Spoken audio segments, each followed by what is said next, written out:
Mai cà rung.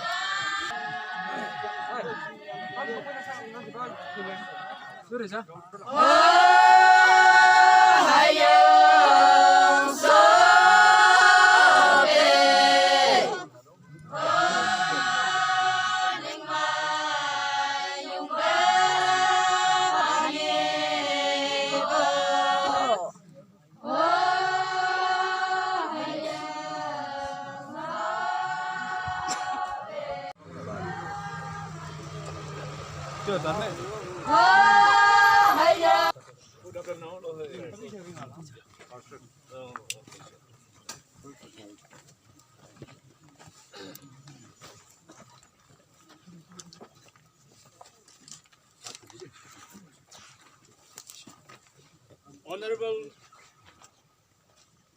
Advisor Tuda, Honorable Advisor Prison, Printing Press, Stationery, Nagaland Kohima, Kimonganda Aha, Leader Khan Kiman, Students Leader, Ako Tribal Leaders, Kasu Leader Khans, Sinu Public, Area Public, Homoy Fang, Inaga Prabhu Subra Tiage Amakan, first of all, Isuki Amakan Shop, Sunyabat Dibo, Happy New Year, itu salam shop ke aku welcome loa itu chanai tiase, itu caka noton, rasa root noton, khula nam de Bible ekta puri ase, puri kena ami shop nam de on behalf nam de ami patna puri bo.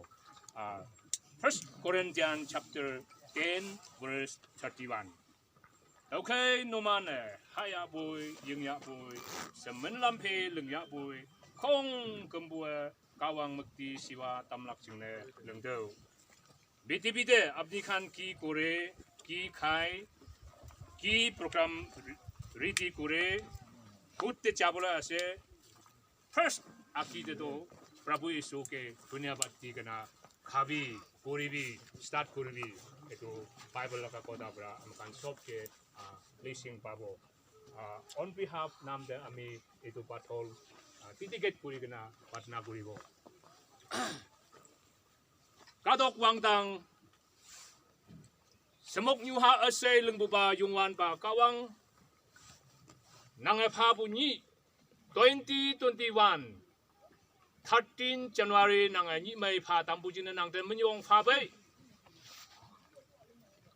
noklak constitution MLA ayang 55 taubu mubu MLA ni sepecem yang tuman chat ni sepecem ITC tan to Sinu village tauba wangba route tauba memory long epe tauba lamnyu ala apa aha achau yahamen ma chau tame yungwan ba kawang de fan pha bai nang lenge tambu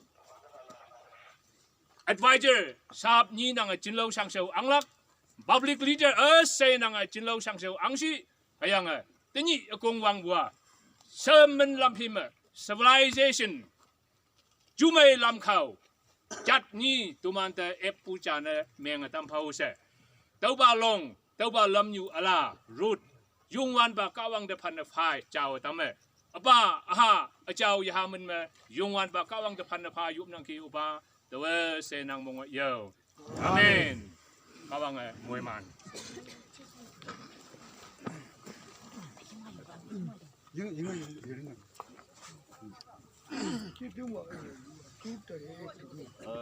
on this day of 13 January 2021, I inaugurate